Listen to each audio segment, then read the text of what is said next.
Scorpion Fin tässä moi. Tänään mä annan teille tämän vuoden ensimmäisen Skorpioni-infovideon.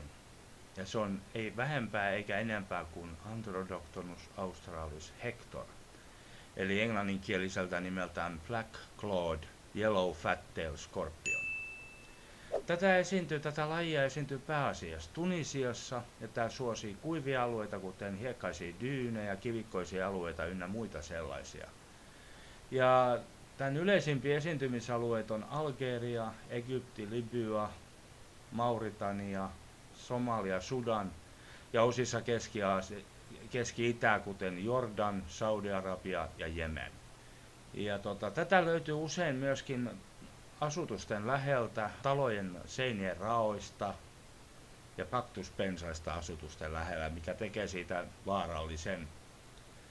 Pituus tällä lajilla on noin 8-10 senttiä eli 3-4 tuumaa pistimen kärjestä suuhun mitattuna.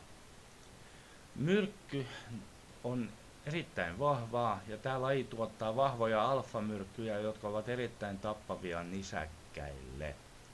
Ja tämän myrkyllisyyden vuoksi mä en voi tarpeeksi painottaa sitä, että tämä ei todellakaan ole aloittelijoiden laji just tämän myrkyllisyytensä vuoksi.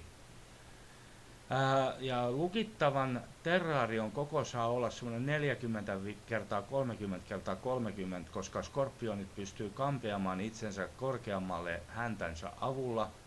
Ja pohjamateriaaliksi mä suosittelen noin 10 cm kerros savi- tai hiekkasekoitusta, jolloin skorpioni voi kaivaa itselleen onkaloon.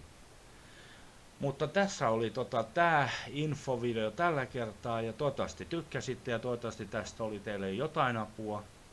Jos te tykkäätte mun sisällöstä, niin tilatkaa tämä kanava ja painakaa sitä tykkää-nappulaa, niin se auttaa mua tosi paljon. Mutta kiitti tästä ja nähdään seuraavalla kerralla. Kiitti, moi!